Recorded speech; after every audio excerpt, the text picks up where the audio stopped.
This program lineup is brought to you by Vision Express. KUAM TV8, first on Guam.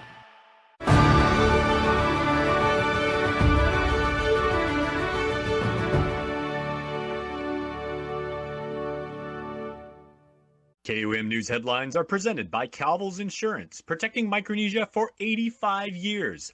Matson and the Adahi Itano program. Apply at matson.com. Cars Plus, Guam's leader in sustainability and electric vehicles. Learn more at carsplusguam.com. McDonald's of Guam, I'm loving it. And King's Restaurant, serving your local breakfast, lunch, and dinner favorites for over 45 years.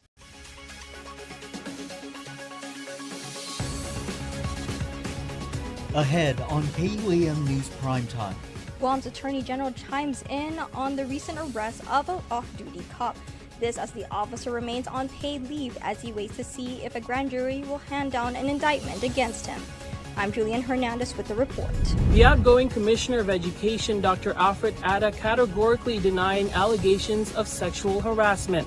I'm Tomas Manglonia with the story and new details on those allegations from one PSS employee. The island's only outdoor shooting range forced to shut down, the owner sharing his frustrations, calling it government corruption, the issue reaching all the way to the Attorney General's office. I'm Mutsuki Hirayama with the story. Half a day and good evening. Welcome to KUAM News Primetime. I'm Nick Delgado. And I'm Destiny Cruz. Thank you so much for making us a part of your day. Well, the off-duty cop charged in a fight in Tumon that sent another man to the hospital waits for his case to go before a Superior Court grand jury. The case now, among others, that put the officers in the Guam Police Department under a microscope. KUAM's Julian Hernandez has more, speaking with Guam's Attorney General on how law enforcement officers are held to a higher standard. Guam Police Department Officer Peter Leon Guerrero remains on paid leave. His criminal case is set to go before a grand jury in the Superior Court of Guam for a possible indictment. Attorney General Doug Moylan. Who knows what the grand jury would do? Maybe they'll find no probable cause. Maybe they'll find the probable cause to let it go forward. But that's part of our criminal justice system. Police Officer Leon Guerrero now among other uniformed cops under a microscope facing internal affairs investigations. Leon Guerrero charged in connection to a June 30th fight that broke out on the beach side of Nana's Cafe in Tumon. Nearly a month went by before Leon Guerrero and two others, including the alleged victim, were arrested. Moylan echoing what Guam Police Chief Stephen Ignacio told KUAM following the arrest, that anyone in law enforcement must be held to a higher standard. When there's a wrong line, at the same time, a law enforcement officer holds a solemn duty to the community to always act 24/7 as they would expect their brethren law enforcement officers to act. They're here to enforce the law, and when they're faced with certain situations, they have to act as a law enforcement officer should act, and we are held to a higher standard in the law enforcement community. As for why it took weeks before the off-duty cop was arrested, AG Moylan says investigators needed to be thorough. I think it was important, especially since it involved an officer, that he was given as much due process as the alleged victim was. And in this case, I do not fault at all the Guam Police Department for being careful in how they investigated this case. Obviously, you see it resulted in the Attorney General's office receiving it and the Attorney General's office believing that sufficient probable cause existed that a crime was committed. The motive behind the officer-involved beach attack remains unclear. Leon Guerrero is charged with aggravated assault. KUAM has learned a second off-duty cop was also at the beach at the time, but that officer has not been charged. Julian Hernandez, KUAM News. As one of his last acts as CNMI Commissioner of Education, Dr. Alfred Ada broke his silence on sexual harassment allegations by a public school system employee. Tonight, regional correspondent Tomas Manglonia has more on his response and disturbing new details of the allegations he faces just before his final day on the job. Addressing the issue publicly for the first time, outgoing Commissioner of Education Dr. Alfred Ada categorically denies allegations of sexual harassment. However, KUAM is learning new details of those allegations filed in a formal grievance by Dr. Bobby Cruz and the 5 witnesses who are willing to come forward in a public hearing and share their own stories. On September 1st, Dr. Alfred Ada will be ending 3 decades working for the public school system. the last 3.5 years as education chief. In a statement to the media late Tuesday, Atta said his decision to step down was driven by health concerns. As he exits office, he's facing a formal grievance filed by longtime educator Dr. Bobby Cruz, who's a state education agency project co-director under the Office of Student Support Services. Dr. Atta wrote, quote, "It's crucial to set the record straight. There's a pending grievance from one employee." He added, "I believe in the importance of the confidentiality of such proceedings, and out of respect for the process, I will not comment further on the matter." Atta said, in leadership roles, especially one as significant as that of the PSS commissioner, addressing grievances is an unfortunate reality. Over the years, I have faced and resolved numerous challenges governing my position. These challenges, while inherent to the role, can be taxing on an individual. He added, "My track record over the past few decades stands as a testament to my dedication, integrity, and commitment. I kindly ask the media and the public to respect my privacy during this time and to refrain from speculation." Tonight, new details from Dr. Bobby Cruz himself, who through his attorney Charity Hudson shared the harrowing events leading to his November 2022 grievance. In his filing, Dr. Cruz details 5 events where he alleges Commissioner Atta sexually harassed him. The first incident happened in school year 2012 to 2013. While Atta was the principal of Cagman High School, he allegedly made an inappropriate comment and gesture during a meeting with Dr. Cruz. The second incident occurred in the 2019 to 2020 school year at a restroom during a school system event in a hotel, where Atta allegedly made an inappropriate comment to Cruz. The third incident happened in school year 2021. Dr. Cruz alleges Commissioner Atta inappropriately touched him at the end of a Board of Education meeting. In the fourth encounter, Dr. Cruz alleges Atta made sexual comments to him about other staff at a May 2022 graduation event on Saipan. In the fifth incident, Cruz alleges Dr. Atta made a direct sexual comment about him during a leadership training on Tinian. Cruz's attorney told KUAM that his grievance also includes other instances of professional misconduct. If the Board of Education were to hold a hearing, Attorney Hudson said they have 5 other current and former public school system employees who claim they were also sexually harassed by Dr. Atta. KUAM learned the first witness incident dates back to 2003, another in June 2014. A separate witness alleges sexual harassment from 2007 to 2010 and again in 2019, and another witness recalls an incident in 2021. Last October, in the process of salary negotiations, Dr. Cruz received a decrease in pay, and he said that since then, he has remained on 90-day contract extensions pending the results of his grievance. Cruz believes it's an abuse of power and control. While the Board of Education said it is bound by confidentiality when asked about the grievance, BOE legal counsel Tiberius Macano told KUAM that the regulations and procedures for grievances were primarily designed for PSS employees. As the Commissioner of Education is an employee of the board, the applicability of these regulations may vary, he said.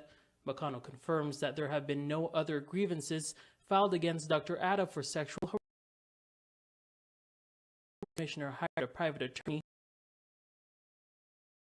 There are more questions than answers, including how other public school system employees can file a grievance against the top education official in the Marianas without having to hire their own personal attorney. Tomas Manglonia, KUAM News, Saipan. An apparent attorney shortage on island has led to a delay in the murder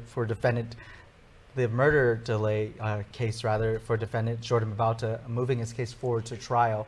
Babauta appearing before Superior Court Judge John Chalahi this morning. He has since pleaded not guilty to aggravated murder and guilt by complicity. At that time, he told the court he would represent himself. Now he wants the court to appoint him legal counsel. Other attorneys withdrew due to conflicts. Today, prosecuting attorney Basil O'Malley agreed Babauta should lawyer up. He's facing, like the most serious charge we have on the books, which, like I mentioned in court, he's facing life in prison without parole. So he needs to make sure he has an attorney who can represent him. The court did mention, there is a shortage of attorneys, and that's causing a problem. Because the defendant is entitled to legal representation. The court appointed Attorney James Spivey to represent him. They're back in court on Friday. Babauta is one of 3 defendants charged in the killing of Army veteran Jason Susuiko. Co-actors Cynthia Katnasa and Brandon Chandler are facing similar charges in local court. A man accused in the deadly shooting of Anthony Mendiola will have to fight his case in the Superior Court of Guam. Defendant Nathan Ojeda wanted a judge to dismiss his case, arguing prosecutors failed to provide defense with evidence including the ballistics and gunshot residue test results from the alleged murder weapon. Prosecutors opposed the dismissal, arguing they have not yet received the gunshot residue test results. Presiding Judge Alberto Lamoreno denied Ojeda's request to toss the case, stating the government had not displaced any misconduct as they too are awaiting the results. A motive for the January 4th shooting has not yet been made public. As KUAM reported, Ojeda was accused of allegedly shooting at Mendiola in front of Mendiola's Hoggett home. Ojeda allegedly told investigators he was shot at first. The court has since ruled that Ojeda is also mentally fit to stand trial. A man facing 10 years in prison for raping a woman in her Hoggett home is denied his request for a new trial. Convicted rapist to give him another chance to fight his case before a jury. Defense contends his Sixth Amendment rights were violated when he was not allowed to question Guam Legal Services employees about the date the victim told them the sexual abuse had occurred. Judge Vernon Perez denied the request for a new trial, ruling that the victim did testify at trial during cross-examination that she could not recall the date and time. In April, Sharp was arrested after being accused of grabbing the victim from behind and raping her. A jury found Sharp guilty of third-degree criminal sexual conduct back in June. His sentencing set for September 29th. A pair are under arrest accused in brutally beating a man in Tumon over the weekend. Mixed martial arts fighter Ricky Camp is arrested on suspicion of aggravated assault, assault on a peace officer, and use of a deadly weapon in the commission of a felony. Joseph Mendiola is also arrested on suspicion of aggravated assault. Guam police say the alleged victim, an off-duty law enforcement official, was attacked in Tumon near the police precinct around 2 a.m. Sunday. The victim suffered multiple injuries to his face and knee. Police say Mendiola allegedly admitted to the attack, adding that Camp was also involved. But Camp allegedly denied attacking the victim, telling police he was only talking to the victim, trying to get information about a damaged car. Camp and Mendiola are being held at the Department of Corrections prison.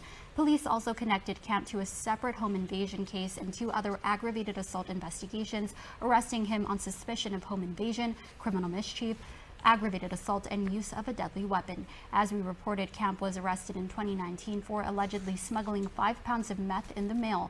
Prison records show his criminal record dates back to 2015. Video games and other electronics shoplifted from the Navy Exchange on U.S. Naval Base Guam has a man now facing federal charges. Federal prosecutors filing an information document in the District Court of Guam Tuesday charging Exo Salandanan with theft of government property. Court documents state the defendant allegedly stole Nintendo Switch video games, screen protectors, a Switch controller, a speaker, and a couple iPad folios last December from the Navy Exchange. The defendant pleaded not guilty to the charge. His trial set for November 2nd. Department of Public Health Inspector Arthur San Agustin and Chief Health Inspector Tom Nadeau denied the allegations in a superseding indictment handed down against the pair. A grand jury adding 10 additional counts of tampering with public records to the indictment. The new indictment also includes the charges of obstructing governmental functions, official misconduct, and special allegations of crimes against the community. Prosecutors alleging the duo were aware that certain Guam Department of Education schools were given passing health inspection grades for inspections that never occurred. Both continue to assert their speedy trial rights. Online learning is being eyed for schools on the alternating schedule. This despite constant talk over the summer break from government officials that they were trying to avoid having to do that. KUAM learning that the idea could become reality by the end of September. Public education officials now left working out a plan to ensure when that happens, students will still get the required instructional time. It's a mode of learning education officials have gone on record to protest against.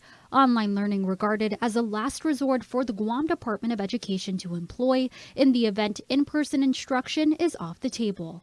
But now that students are back in the classrooms, with Guam DOE rolling out a variety of school schedules to do so, rumblings of virtual learning are brewing for some students, particularly for those whose campus is participating in alternating schedules. GDOE Superintendent Kenneth Swanson confirming with KUAM on the first day of the school year that there's already a plan underway for kids to attend class virtually. We're working on activating an online process so the days they're not at school, they still have instruction going on online.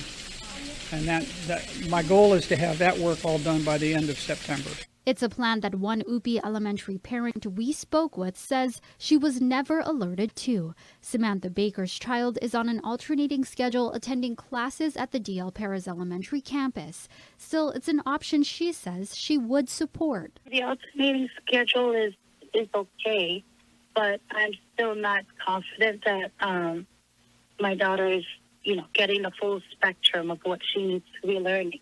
The on and off schedule she witnesses her daughter dealing with leaves her feeling like her child is missing out on getting the most from her learning experience. I feel like there could be more to this on again, off again, if maybe the teachers can give out, work packets to them, something for them to do between. This week, at least she's going to get 3 days of school. The next week, she's only going to get 2 out of the 5 days. She's going to have like a 4-day weekend, which is unheard of. Now she hopes the online learning addresses the shortfalls. Meantime, a final schedule for online learning and which schools will be affected remains in the air. But GDOE officials say an official announcement will be released to the public. A Dededo shooting range was forced to shut down by the government recently. The owner sharing frustration over the unexplained closure, he says, was done without due process. Mitsuki Hirayama has the story. I mean, you're operating your business and then all of a sudden they come and they tell you got to shut down and they won't explain why. Shut down without due process. That's what Sportsland Shooting Range President and CEO John Sablon says happened to his family-run business. The short explanation of it is it was shut down due to non-renewal of the business license. Now, of course, there's a backstory to that. To renew his business license, the Department of Revenue and Taxation required him to be re-inspected and approved by several government agencies, including the Department of Land Management. He says that's where his application was stalled without written explanation. I approached the Department of Land Management asking to meet with the director, and my calls and my requests have never been answered. I then got to speak to the chief planner to find out what actually the problem is so that I can try to address the issues and get my business license renewed. But she simply could not give me in writing what the actual problems were. But Sablon believes the closure started from a neighbor's complaint filed with the Guam Land Use Commission over a year ago. I was told by several people within the government, to include the Department of Land Management, that it started with a noise complaint, or you have a noise complaint that they're investigating. A commission meeting from last July detailing a homeowner's concerns, including noise pollution, stray bullets, and several other allegations. The complainant requesting for Sablon to cease operations then. Now it's a reality that he says has negative repercussions for the community. This is the only venue for our citizens to partake in the shooting sport, or for law enforcement to practice. We get a lot of law enforcement agencies coming out here to train and qualify their officers. And also, we have 5 employees that will not be working after Friday, so they won't be making an income. And some of them have families, young kids. And this is their sole income they rely on. The issue reaching all the way to the Guam Attorney General's office. And we must remember, this is a business, and they are earning money off of a license that the government of Guam has afforded them. The other concern is we obviously don't want anyone getting a bullet in their back because of a stray bullet, a ricochet, or something, because you've got a high, a high density district, Dededo, which is one of the largest villages on Guam. And this idea that people need to live in their homes safely. AG Doug Moylan hosting a roundtable discussion tomorrow morning, inviting neighbors who made complaints, Sablon, and government officials involved. The main purpose of why we're doing it is to gather sufficient information and facts in order for us to develop the legal question of what exactly is the Attorney General's role on whether we can either assist the licensed applicant, this is a license renewal situation from what I understand, or confirm if the government's actions need further guidance. The roundtable will help draft a written legal opinion and whether the matter could be resolved in the administration level or if it will need to be taken to the legislature. I want to make every effort to be there, state our case. We want to reiterate that we followed every requirement that GovGuam has put out for us to reopen this range. Mitsuki Hirayama, KUAM News. After 3 weeks of deliberations, senators this morning wrapped up discussion and then today passed the fiscal year 2024 budget bill. And perhaps to better ensure that the governor will sign it, a controversial amendment to withhold the Idalia office budget was withdrawn, drawing strong rebuke from Republicans. Nestor Lecanto reports. Lawmakers worked late into the night on Tuesday and reconvened Wednesday morning just to finish up deliberations. But the fiscal year 24 budget session ended with a bang as Republicans lashed out at Speaker Therese Terlahi's withdrawal of what they previously believed was a bold amendment. It was to hold back the governor's office budget until Idalia reverts some $20 million back to the cash-strapped Department of Education. It was a top bipartisan concern raised repeatedly during the budget session. The governor went so far as to describe the move as extortion and a blackmail budget. But today, the speaker withdrew her amendment. During the budget process, we were able to finally pass some amendments that stopped the $50 million blank check that we had earlier given for typhoon mitigation. We've also added an additional appropriation to the Guam Department of Education from the amendments that have been made. And so that's the reason why I'm making this amendment, or this asking for this reconsideration to delete this section. Republicans were quick to pounce. But we all know the situation of the schools right now. I mean, I think this was the one amendment that actually would put fire to the feet of this administration to move forward and start helping and assisting the schools. This was the one thing, the one amendment, the one that received traction. It was like a deal that was made. Is that what our children are worth? Making a deal? So I just hope that, there's some sincerity here too. Even though we're removing this leverage, unfortunately, that there's sincerity to take that reimbursement and make that the first priority over the education. But fellow Democrats came to Terlahi's defense. I want to thank the author of this amendment because at the time she proffered it, she talked about drastic measures. But the very day that amendment in question that we're striking through appeared in the drive, we started to see the press releases come out about expedited procurement, about purchase orders that had happened. And before that, I know I don't need to remind the body of all of the things we did to try and get that help. In support of this amendment to reconsider, and I literally appreciate the efforts of the speaker and sharing with us what is happening to date with the Department of Education and the resources that are needed to get by. Sometimes when we need to get to a place, sometimes pressure needs to be adhered to or what have you. But in the ultimate end, when we're going to do right by what needs to be done, we literally need to come together. In the end, senators did come together and passed a $1.1 billion spending plan to cover government operations for fiscal year 2024, which starts on October 1st. The bill now goes to the governor for her signature. Nestor Lecanto, KUAM News. We'll get those flashlights, generators, and lanterns ready. More capacity issues for the Guam Power Authority now. The MEC-9 baseload unit taken offline for emergency leak repairs, while the MEC-8 is on limited production due to a liner temperature issue.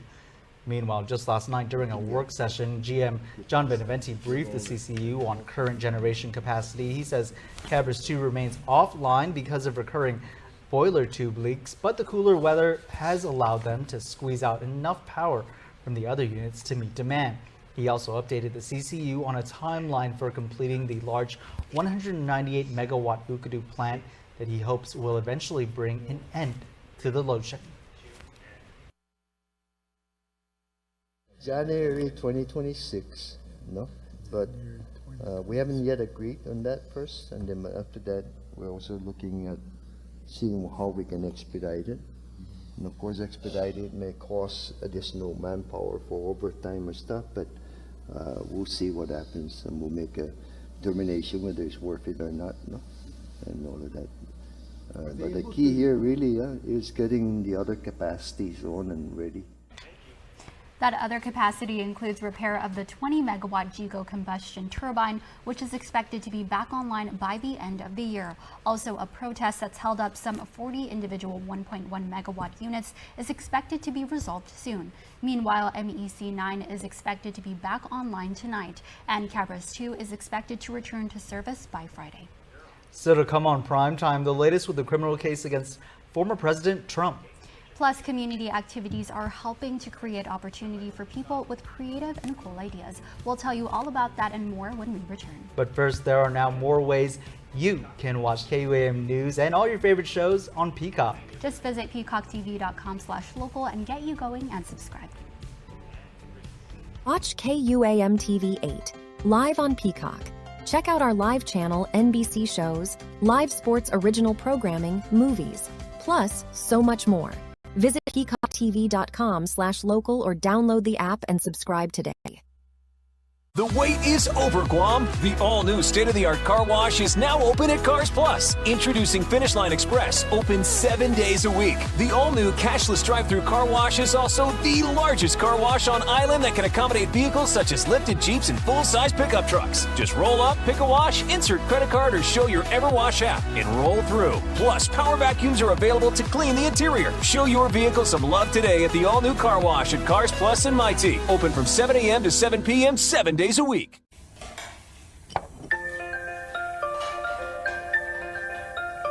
Honey, do you want some milk? Do you ever wonder how your favorite products make their way into your local stores? Most arrive on state-of-the-art Matson vessels that transport containers of food, household items, equipment, and supplies into the islands every week. Because we know that you depend on us, we work closely with our partners to ensure that our shipments arrive on time, all the time, so you can find your favorite products when you need them.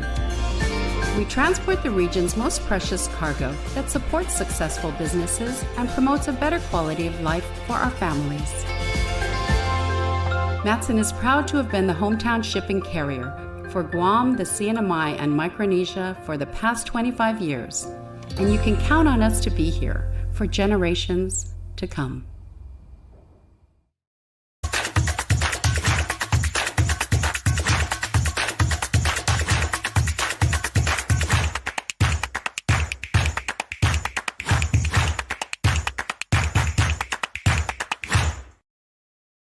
New chicken nuggets from KFC?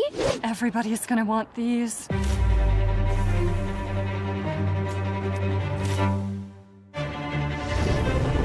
Let's eat these inside. Try new Kentucky Fried Chicken Nuggets. You've never had nuggets like these.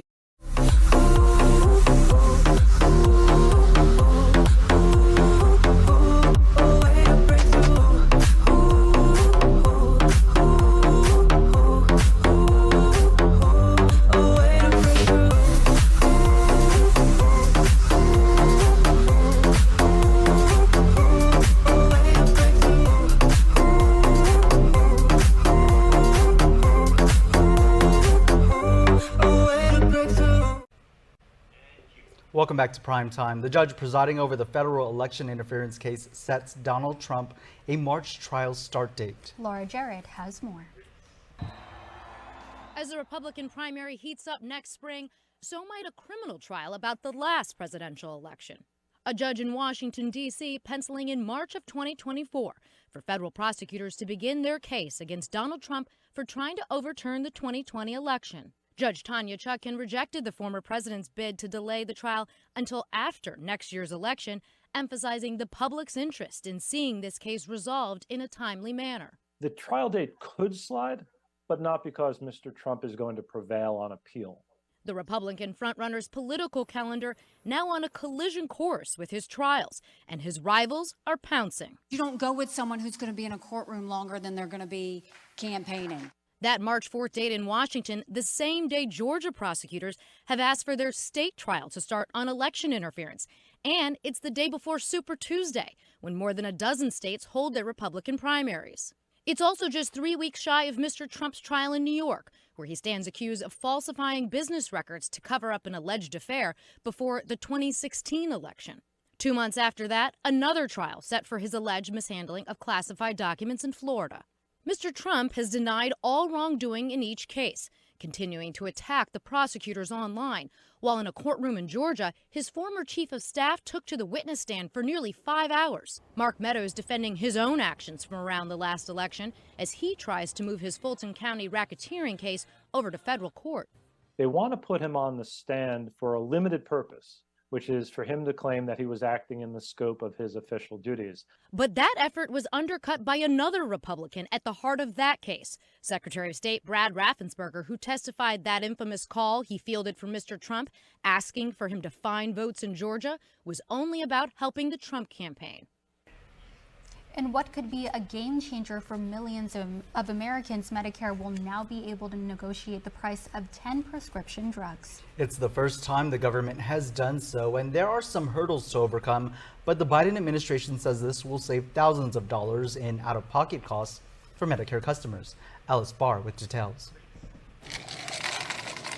Today, hope for lower prices on 10 widely used prescription drugs, now up for price negotiations between pharmaceutical companies and Medicare for the first time under the Inflation Reduction Act. It's a centerpiece of the Biden administration's efforts to drive down medication costs for seniors. I promise you, I'm going to have your back, and I'll never stop fighting for you on this issue. The administration says those 10 drugs account for more than $50 billion, or 20% of total Medicare Part D spending over the past year. These prescriptions can cost hundreds of dollars, thousands of dollars over the course of a year, and it's just too much for many people. At times, I've had to forego or ration some of my drugs because they were just so expensive.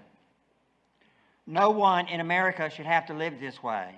The drugs are used to treat everything from blood clots to blood cancer, diabetes, arthritis, and heart failure. The negotiated prices are set to take effect in 2026, and this is only the first round of medications. These 10 drugs will soon become 20 drugs, and there'll be different drugs year after year. Drug makers, including Merck and Johnson & Johnson, have sued to derail the effort, calling it unconstitutional.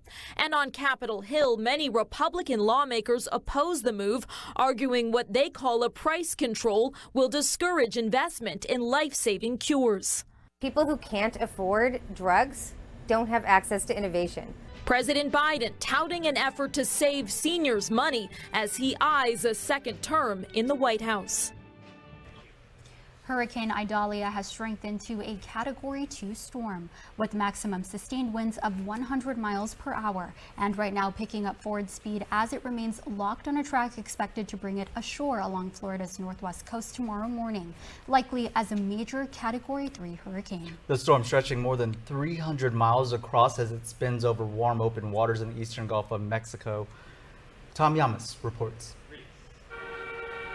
Tonight, this destructive hurricane powering to shore, fueled by the warm waters of the Gulf of Mexico. The eye of the storm trained directly on Florida's western coast. I don't have a really great feeling about it. I'm hopeful, but I just think that we're about due.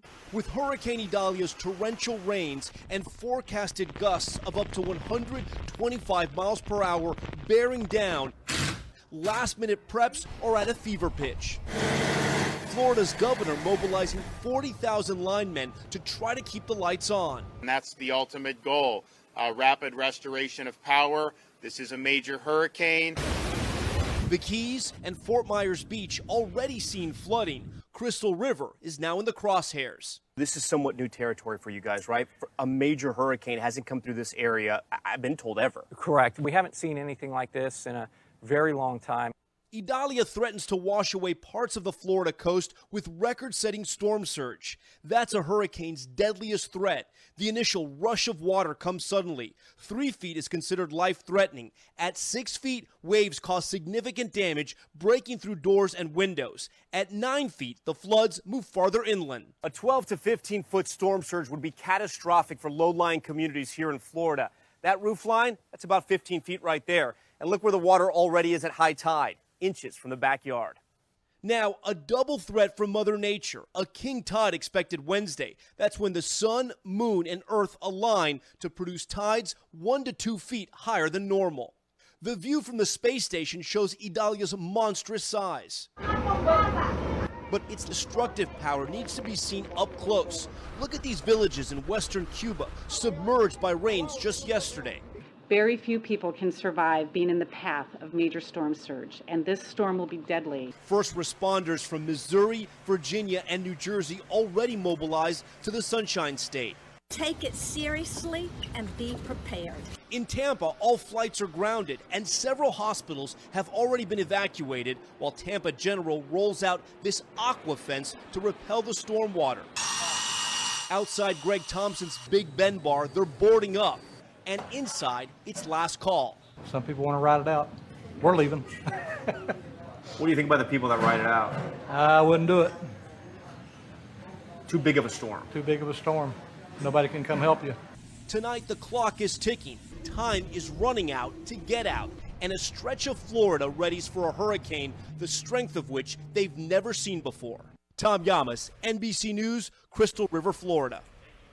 Back now with a ticking clock for student loan borrowers. Payments are set to resume in October. But as Brian Chung reports, some say they can't afford to pay and others say they won't. Josie Bridges is a single mom living paycheck to paycheck. It's hard enough dealing with rising prices at the store. My student payments are sitting right now at about $400 is what they're expecting each month. So I mean, that's my food budget right there.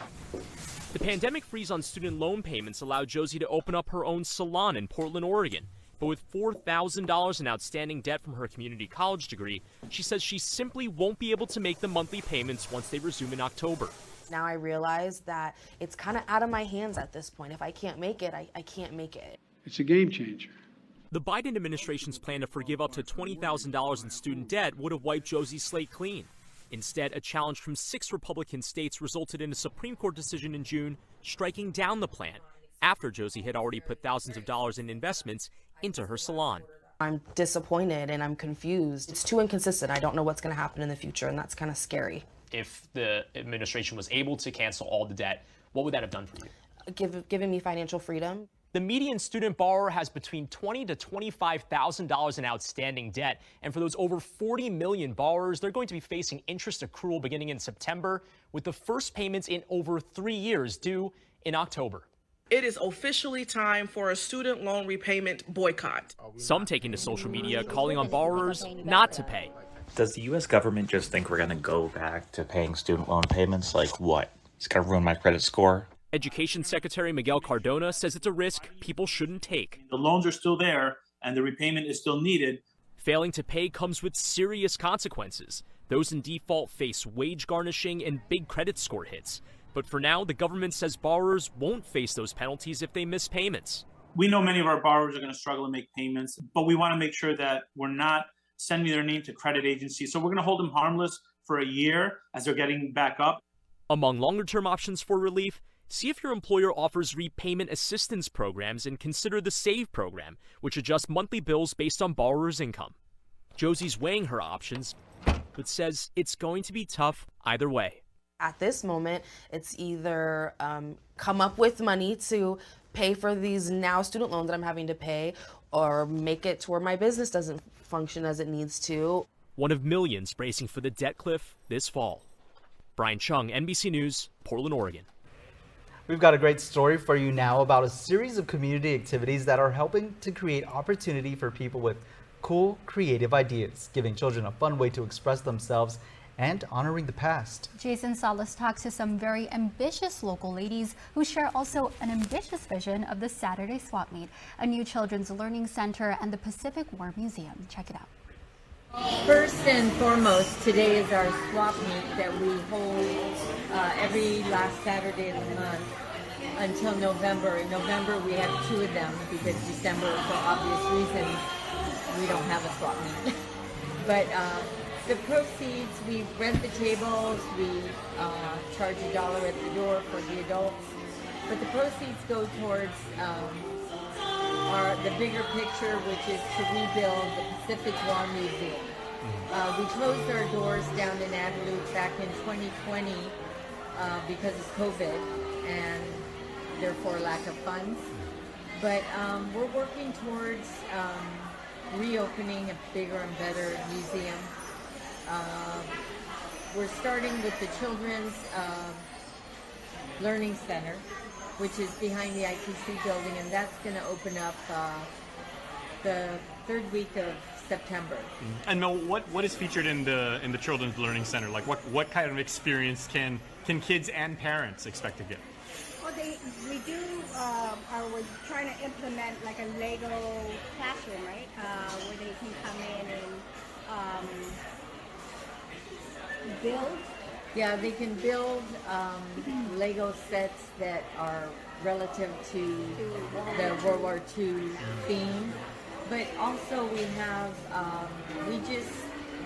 we're going to do a collaboration with the daycare that's next door to us. So it's going to be around the voices or stories of Guam. So it's collaborative and it's creative, which when kids do that, they don't know they're learning and they wind up retaining more. Yeah. Absolutely. We're going to try and make it fun for them. You know? I was going to say that the fun factor is through the roof. Yes. We still have to open up our main facility, which is down at Adelaide still, where all the artifacts and real memorabilia are at. But we're going to have stories from notable people on Guam that either experienced the war or their parents experienced the war, or people like General Ben Blas, who has a story in itself. So while the kids are having fun, they are also learning. They're learning about their past, their Guam past, to be more specific. And that is the most important part, because we have to take their sacrifices, their lessons, their wisdom, and make sure that a future generation doesn't forget that. Absolutely. Okay. And I think that's lost somewhere along the line. So we're going to try to reinstate that with the kids and let them grow up and tell the stories. GuamPacificWar.org, and they can sign up for, volunteering or, just to take classes and stuff like that. This is great for student groups, something to do like on the weekend. Yes. Yeah. Yes. And again, because it does deal with like Guam's very fruitful relationship with the military for a very long time. I'm sure like military personnel, would be, very, very happy to contribute. But I know that the War Museum has also never shied away from saying we'll accept like donations and everything, like old medals perhaps, like old uniforms, like water containers, and even. And manpower. Right now, that's what we need. We're a small group that are trying to get this children's center off the ground, and we can use as much help as we can get. Okay, so what is the contact information if people have any questions whatsoever? You can call me, 687-1841, or Mel at 727-8355. And we will point them in the right direction. All right, ladies, thank you so much. This is wonderful. Can't wait to see when it opens. Thank you. Forget the toaster, the snacking innovators at Pringles are bringing a mess-free, delicious burst of everything bagel flavor in one easy-to-eat crisp. The company introducing limited edition Pringles Everything Bagel. All you love from the nationwide trending flavor obsession in a new and tasty salty snack.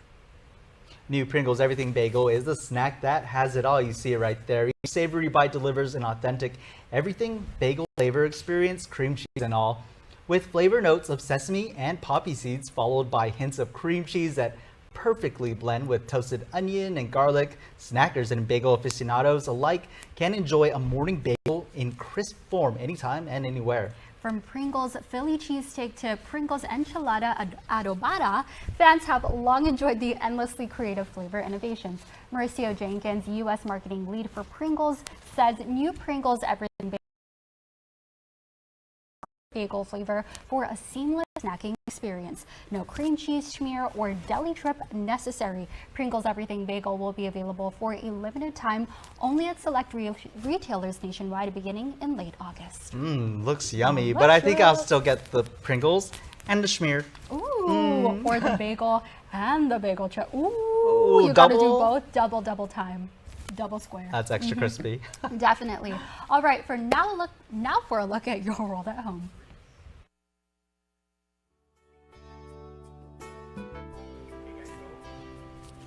All right, here's a view captured of Humatang Bay. Beautiful. This view plus more Chamorro music streaming like this now on Isla Digital Radio.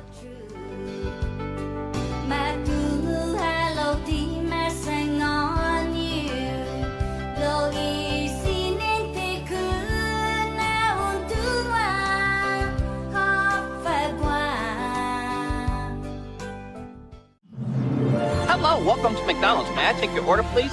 The McNuggets of chicken. I haven't had a Big Mac in a long time. How many filet-o-fishes did you eat? That's over several months, Ryan. Quiero un McFlurry. In Puerto Rico, a McFlurry it's called a Señor Flurry. 2 golden menus. A wonderful crew at McDonald's. McDonald's? McDonald's. They're McDonald's. I'm McDowell's. Are you gonna order something? Hafaday Guan families interested in learning the basics of hunter safety and getting your national certification in hunter education, the Department of Agriculture's Hunter Education Program is hosting ongoing in-person classes open to Guam residents ages 13 and older. You'll learn hunter ethics and responsibility, wildlife conservation, basics of firearm and shooting skills, hunting equipment and techniques, survival skills, outdoor field skills, and more. The class meets the International Hunter Education Association national standards and does not expire. Attendees must pre-register in advance by emailing robert.alexander@doag.guam.gov. Student manuals must be completed before the class day. Classes are open on first-come, first-served basis. Students under 18 must be accompanied by a parent or legal guardian, and if you can't attend our in-person classes, don't worry. You may also register for the online Hunter Education Certification course by emailing robert.alexander@doag.guam.gov. Safe hunting begins with Hunter Education. Guam's auto appearance specialist, Elegant Reflections, has been providing the automotive industry with professional detailing and car care products at its highest quality, from complete detailing, full interior detailing, exterior detailing, headlamp restoration, hand washing, seat and carpet shampoo, engine degreasing, undercarriage cleaning, paint sealant, fabric protection, paint oxidation removal, and so much more. Visit us at our new location. Call 646-5555 for an appointment. Elegant Reflections, Guam's auto appearance specialist, over 20 years of experience.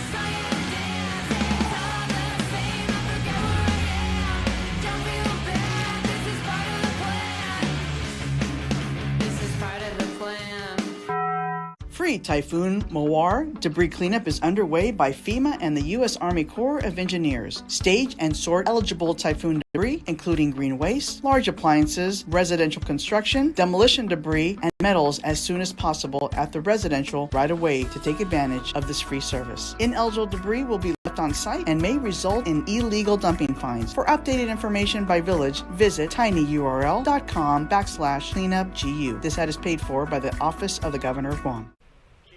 He shoots. He scores. Welcome to KUAM Sports. Let's see what our partners at Clutch Guam got in store for us today. Here's the final score.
We'll be back to wrap up your show in a moment. Don't need a work break, keep the smile on your face. The moments you can't replace, and I'll be around. Whoa, you can count on me. You can count on me for life. Wherever life takes you, we're always here for you. Calvo's Insurance. Count on us for life. Free Typhoon Mawar debris cleanup is underway by FEMA and the U.S. Army Corps of Engineers. State and source eligible typhoon debris, including green waste, large appliances, residential construction, demolition at residential right away to take advantage of this free service. Ineligible debris will be left on site and may result in illegal dumping fines. For updated information by village, visit tinyurl.com/cleanupgu. This ad is paid for by the Office of the Governor of Guam. New chicken nuggets from KFC? Everybody's gonna want these.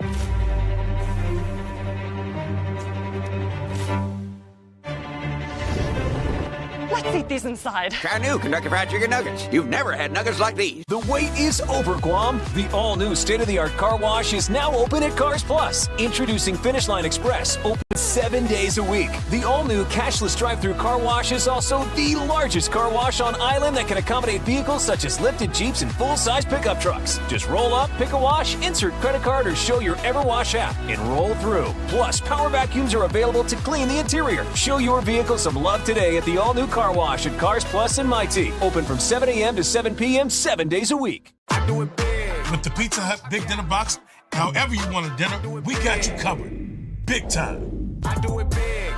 The Big Dinner Box. 2 pizzas, breadsticks, and wings or pasta. Oh, hello. Wondering what's happening around town? I sure am, and Jason Salas knows. He has your news bites.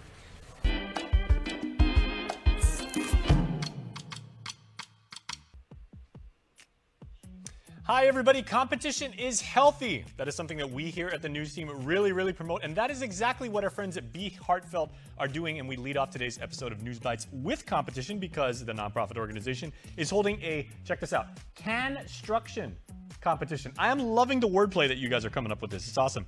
It happens on September the 4th at the Agana Shopping Center. Teams of 6 will compete, and each team is supposed to collect canned or non-perishable foods and construct the most creative tower you can. Now, you know, Landon and Brandon are down there making the towers out of Legos.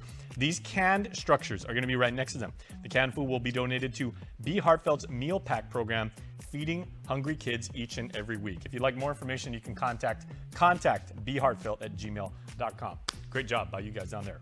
The Guam Philharmonic Foundation, as well as World Theater Productions, have been working really, really hard. You know what the deal is.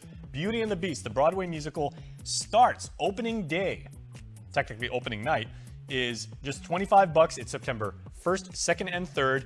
You can buy their tickets at the mall. Make sure to go check them out. 7 p.m. is opening night, September 1st, and then the 2nd and 3rd, there are 2 p.m. and 7 p.m. shows. All shows are at UOG Calvo Fieldhouse. It's a tale as old as time. And no, I am not going to sing that line because my voice would never be able to carry those notes. Anyway, if you are on Saipan on Sunday, that is September the 3rd at 1:30 p.m., you can go to Pow Pow Beach for an Amat Walk. It's for Marianas History Conference and builds a path towards healing and unity throughout the Pacific. Great job by our friends up there. Great job by everybody putting on these amazing events. And all you got to do is be part of the ecosystem of greatness by just showing up. Participate, go watch the play, go make the canned food drive, go do the Pow Pow Beach Walk, whatever the situation is. Go be awesome, because that is what happens right here on Newsbites. It's birthday wishes time. Here's your Cold Stone Creamery Birthday Club shout out submitted on KUAM.com.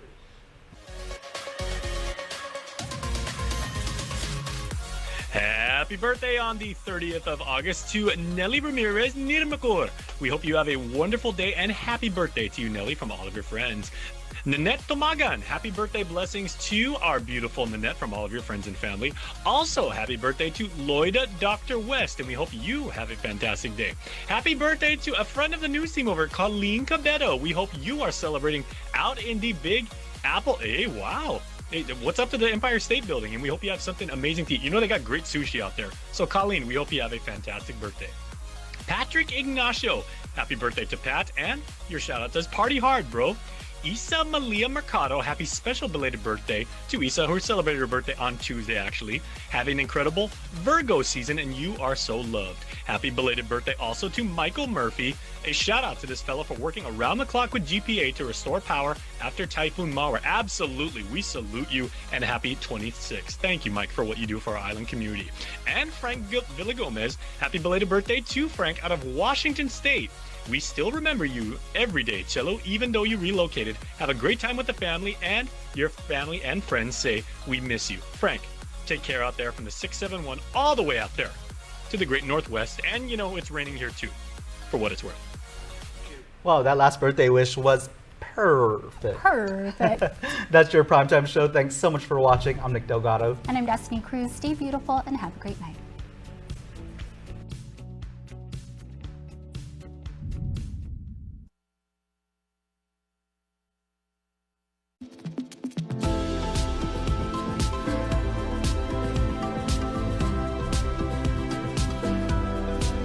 This program lineup is brought to you by Vision Express.